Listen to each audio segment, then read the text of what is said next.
Welcome to everybody here again today. It's really a delight after 18 months to finally have us working together in a room together at this stage.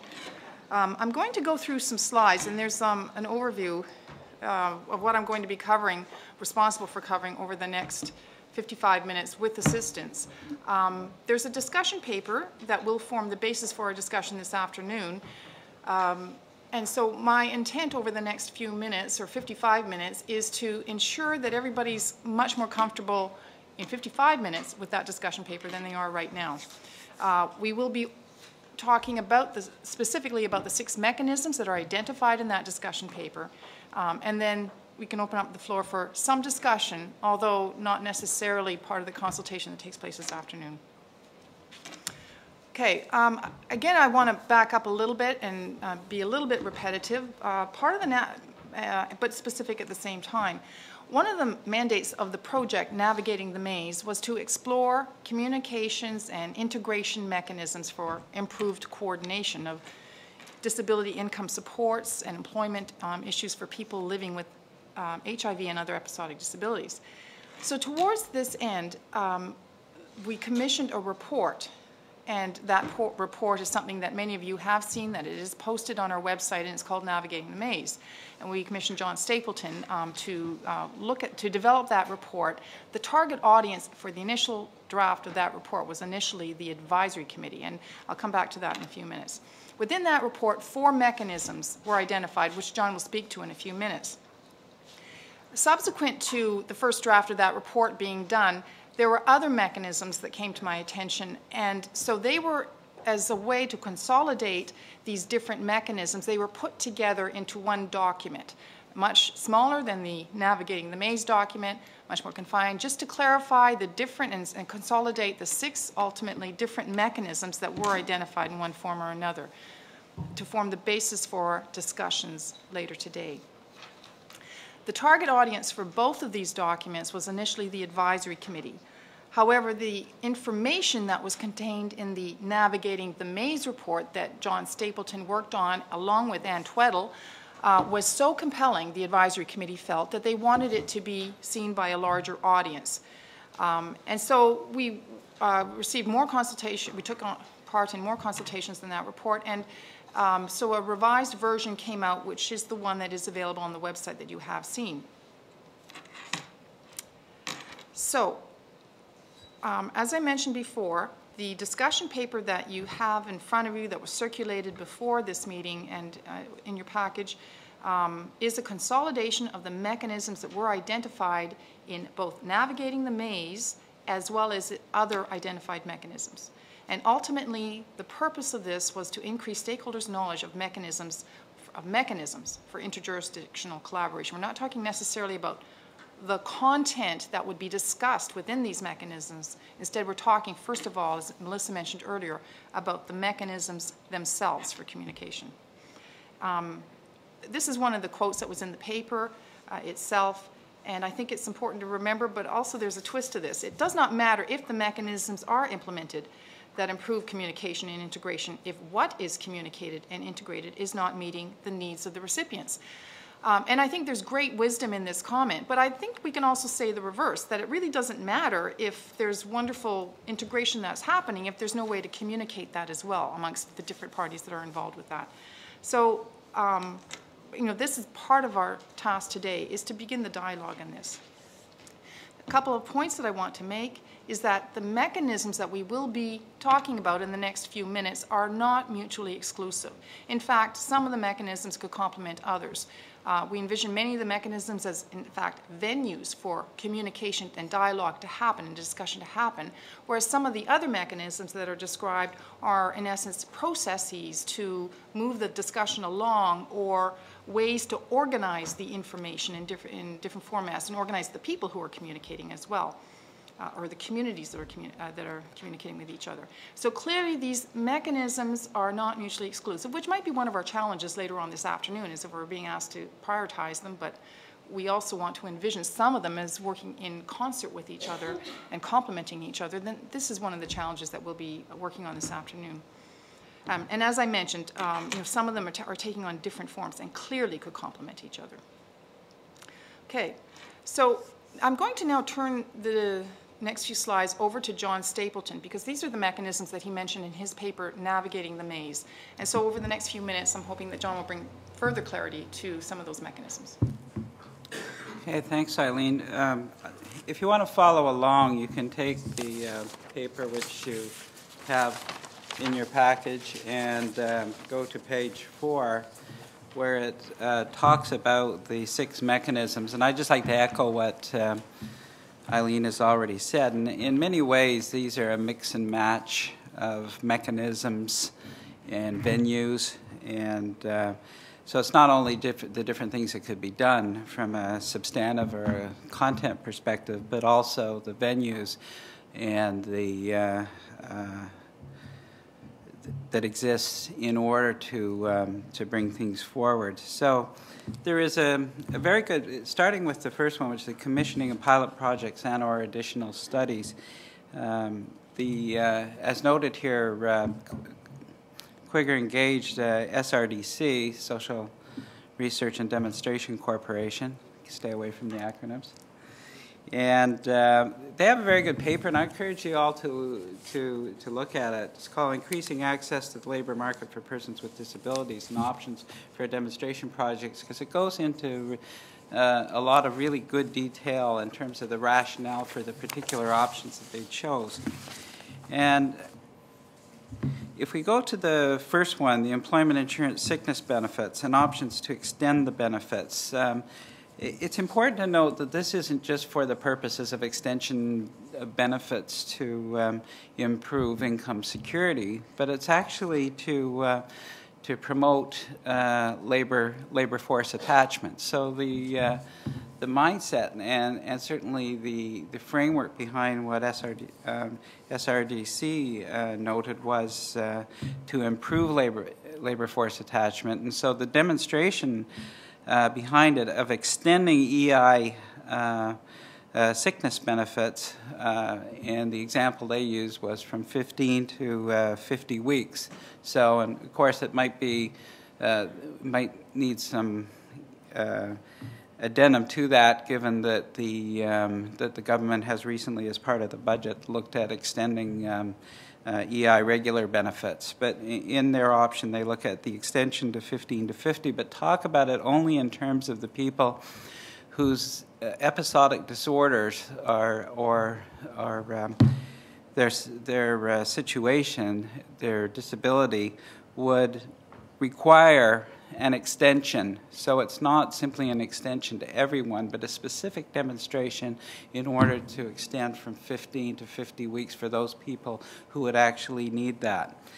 And the 1B that's there of improving work incentives with partial work is for people who could actually work during the 15 weeks. So in other words, in the first part of the eligibility that they already have, and let's say they could work 2 days a week, is there a way that in which they could have an extension of the weeks available on the recognition that, in fact, that they're available to work, let's say, using that example of 3 days a week, and they give some examples of that. And so those would be the 2 demonstrations. Now, for those of you who are familiar with the EI regulations, you'll know that a good part of the regulations within EI is experiments of various sorts with extensions of weeks and et cetera. And it's really, if one gets the EI regulations, it's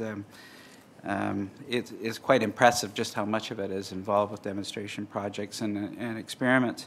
And on the HRSDC website, there's just actually amazing amount of results of evaluations of those demonstrations over the years. So that's certainly an area, 2 areas that could be looked at in those options.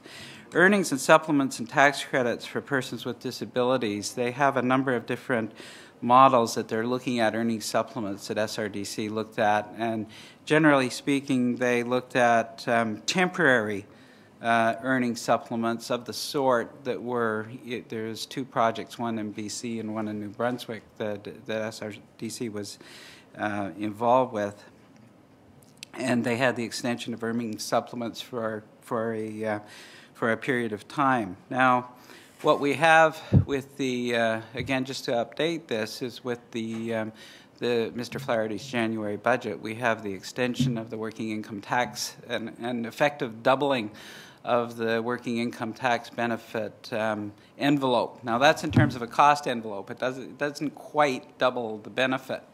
And there is in the budget, the detailed budget document, there is a couple of working models. Unfortunately, the working models that they show in the budget this year did not include a model for the Whitby for persons with disabilities, but there is a model for a single person and a model for a lone parent.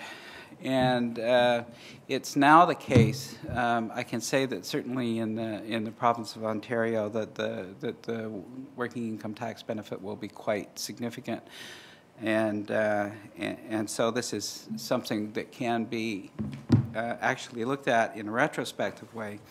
And I should also note the provinces are also and territories are in the position to vary the working income tax benefit within the current design. And I think the provinces of Quebec, Nunavut, and I believe BC, if I'm correct, have actually varied the Whitby design. So it allows an awful lot of potential experimentation that can be done in evaluation looking at those models. The third was the provision of drug and extended benefits, and this is only in the case now. Many of you will know that some social assistance programs, certainly speak for Ontario, do provide extended drug and dental benefits beyond when someone has gone on to the CPP program. There's an extension of benefits for people and also for people who are working. I don't believe that's the case in all provinces, but the particular experimental design that they're talking about was one that would provide the drug and extended benefits in those instances where they weren't available. And again, the whole idea is to promote labor force attachment, and again, to have an evaluation mechanism for that. And then finally, the disability support centers is the whole idea of having a type of hub idea where you would have supports that are available for all types of programs, so that it's one-stop shopping type of deal where and going back to Eileen's point about communication, that if those were available, would it promote labor market attachment for persons with disabilities, persons with HIV and AIDS.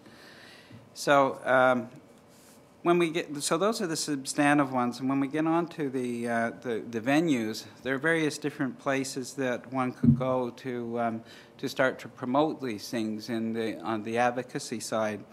And certainly parliamentary or Senate committee hearings, approaching Senate committees in various ways, certainly in the context of minority governments. The committees can be quite active, and regardless of the particular position of the government, it's obviously different in a majority situation.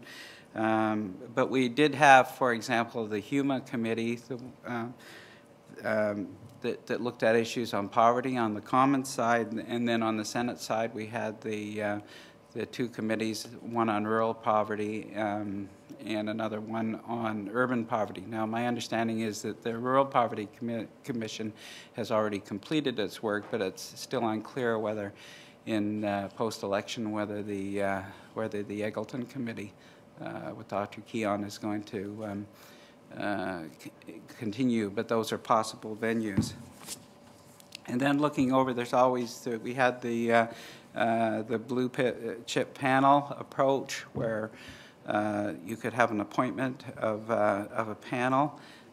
This is over on page 5, and we obviously had that as a model in terms of the disability tax credit over the last few years. And it allows government to get additional advice from people who are in private and maybe if there is a think tank sector, to be able to be part of a government policy formulation. We have here on the page the green paper. green and white papers in some senses have started to fall off the pages the way that we describe these things. Of course, a green paper is a paper that the government hasn't decided its policy position and puts out a paper for consultation. We normally call those consultation papers now. And a white paper is where a government has already decided its policy position and then puts out a paper in order to, as a litmus test and to get ideas on implementation once the course of has already been decided. Generally speaking, of course, we mostly have consultation papers going out. We tend not to color them in terms of green or white to the extent that we did in prior decades. And then finally, I would just like to give an honorable mention in here of the idea of the Council of the Federation, simply because it's something that I think we did give some mention to in the paper on the grounds that given that you have programs like the Canada Pension Plan and the EI program, which are constitutionally founded in constitutional amendments, and especially in the case of CPP that has joint jurisdiction, it's important that those who actually have involvement in the change of those programs, again, especially CPP, the Council of the Federation is one possible venue where changes to a program like that could be entertained. Eileen? And the Council of the Federation is composed of? Oh, the Council of the Federation is what we used to call the all premiers of the what's the APC, the Premiers Conference, where the Prime Minister is invited. And it was, for example, the National Child Benefit in 1996 and 1997 came out of the meeting of the all premiers and the Prime Minister as going forward. It's probably the largest single innovation in income security in Canada in the last decade. Thank you, John. There still are two other mechanisms. There still are two other mechanisms that we would like to give you an overview about before we field questions, and we really do want to encourage questions, and there will be time for questions at the rate we're going. We're doing a great job. For the next mechanism, I'm going to ask Neil Kemp from Swift Fox Strategies to talk about, and sorry, I pushed the wrong button. There. In your paper, it's called Structured Outcome and Response Assessment Framework. But Neil will be using all kinds of acronyms. I will not be using acronyms. Great. First of all, thank you, Eileen, for inviting me here today.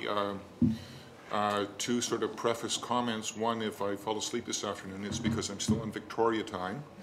I'm working out there. The second thing is I do want to say that when Eileen first approached me, which was almost over a year ago now, I was quite intrigued because, you know, even though her emphasis was around HIV, episodic disease is very much part of my life. My wife has fibromyalgia, and the reason I was late today was her van broke down and I had to deal with it.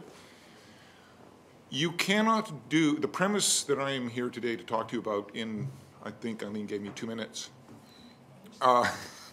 is to really talk about the fact that you cannot engage as a community in developing a common vision and common communication if you don't have a shared language and if you don't have the shared vocabulary for communicating both your ideas and to your to the communities that you're dealing with. It's also based on the ideas of a solid through line of evidence-based decision-making, which is becoming more and more important. The foundation of all of this, what I'm talking about today, I am using one acronym, I apologize. It's a Governments of Canada Strategic Reference Model. And by governments, I mean all of the governments. This model, this approach is gaining both formal and informal traction at the municipal, the provincial, and at the federal levels across Canada. It varies British Columbia is adopting it very heavily, which is why I'm working in Victoria these days. Other provinces are adopting it as well. So the idea is that you must have a common language. Common language is tricky because everybody thinks that their language is the common language that everybody understands. You do need to have a common understanding of problems, issues, and opportunities among the stakeholders in any subject area that you're dealing with. There's a premise that it is essential that you be able to make abstract knowledge absolutely explicit. And that you need to expose the business, the shared understanding of the business from different perspectives. Everybody brings value to the table, so it's not about one perspective having less value than another, but making sure that there's a synergy that comes from all of the different values, and building this clear picture of what your big picture is, what your vision is. All of this, once you've got this, and this is very hard, by the way, because we're not used to being able to do this. But once you have done all of those things, decisions become very rapid because the evidence becomes very clear, and there's no longer a debate about my opinion versus your opinion. It's, well, these are the facts. And so then you have the tools. You have the levers to carry out your decisions faster because you understand where cause and effect is in the larger chain of things. So give me the next slide. I'm not going to go into the details on this. When Eileen said how much time do you need, I said I can talk about this for 2 months. The idea is that if you look over on my extreme left, you have communities that benefit, that have needs. And you need to understand who those communities are, what they're made up of, what the needs are, and what the value is that you can deliver to those communities. The rest is then bringing together the jurisdictions, the policy instruments, the programs which deliver the value. And the services and processes. So you get everything that's aligned, everything becomes then aligned from outside in to delivering on, or delivering to the needs of those communities. If you look inside most organizations today, there's a massive friction and slippage because these things aren't connected properly. And when you start dealing across organizations, or across programs, it becomes worse. You start working at cross purposes. So that's sort of the static model of the language. If you give me the next slide. I'm going to spend even less time on this. This is a chain that says, I have got a community that has got needs for which I am looking for strategic outcomes. I've got problems that have got root causes. All of that comes together in innovations that lead to my new vision, from which I will explore strategies which are based on my environment. I will design a new set of capabilities, which could be communications, organization, legislation, programs. I will look at alternatives for executing it. I will build a plan. And these things are all connected, so that if you start playing with things here, you're affecting what you're able to deliver in terms of value. So at the policy level, if somebody says, well, can we do this, or we want to do that, you are able to trace back and say, but we're not going to meet that need, or that's a better way of meeting that need. So the whole thing, both slides, it's really about, I have got communities that have got needs, and how do I meet them? So. And questions will be later, I guess. I think that makes sense. We just have one more, thank you. Yep. We have one more mechanism to get through. Okay. If that makes sense. One more mechanism to get through, and then we can go through some questions. And again, that package that you have in front of you, with the 6 mechanisms described, one of them talks about online communities, and a specific one called C-manifold.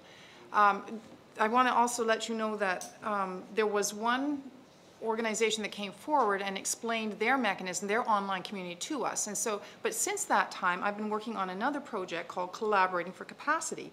And within that project, we were exploring other online communities because we needed to adopt one of these and implement one of them in the work that we were doing.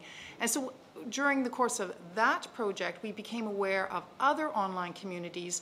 And so I'm going to talk not just about C-manifold, which I have limited information on, but I'll also talk about other online community options, tools that are out there. The point is I don't want to market any one, and so this is not what this is about. This is just about exploring what online community mechanisms are all about. And many of us are very aware of these. Many of us use them, for example, for internal communication in our organizations by using a shared drive, et cetera, an opportunity to collaborate on documents with other people within an environment that has, in a password-protected environment. But this is what we mean by online communities, where they can be much broader than just the internal organization that we're working in, but instead there's opportunities to do this in an external format, password-protected, etc. And it allows for things like file sharing. And there's a range of them out there, and this was just in our research for Collaborating for Capacity, some of those that we came across.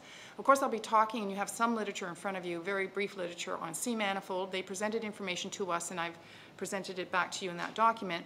But within Collaborating for Capacity, we came across others, such as Bright, BoxNet, Tomoe, Echo, and Google Apps. And so just briefly, to go over what is already in your document, you have some information that was presented to us by Risk Analytica regarding C-manifold. However, the information they're presenting probably can be related to the others that I've already mentioned. An opportunity for centralized collaboration, a platform so that information could be shared, it could be, documents could be filed, collaboration could take place on changing documents, et cetera, enhancing them further.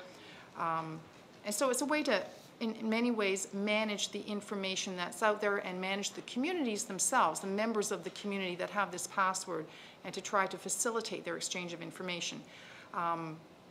Search of information, others that also came to our attention, and many of these have a significant cost value to them, and so I'm not going to be talking about that at all today, but another one that came to our attention was Bright, B-R-Y-G-H-T.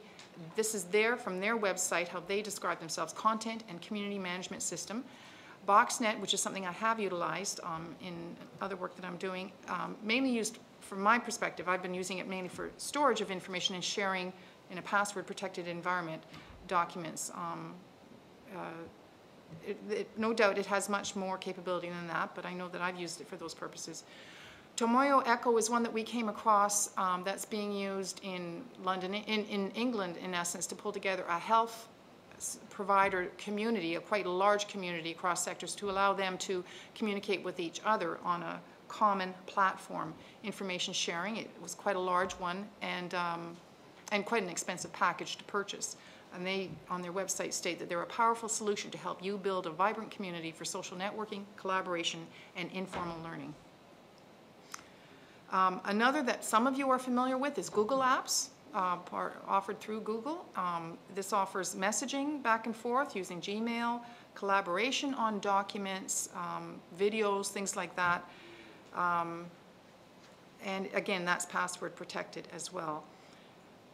So I'm not here to sell any one of these products. I'm here just to let you know there's a range of them out there. But in essence, what they're doing is offering a platform to manage collaboration across jurisdictions. It could be considered, for that usage. And so for that reason, we're sharing this with you as one of these additional mechanisms for communication. And so clearly, I think what we've tried to demonstrate is that these are not mutually exclusive mechanisms that are being presented to you. In fact, no doubt many of them could complement each other, and many of them would depend upon other mechanisms being employed in order to facilitate their employment as well.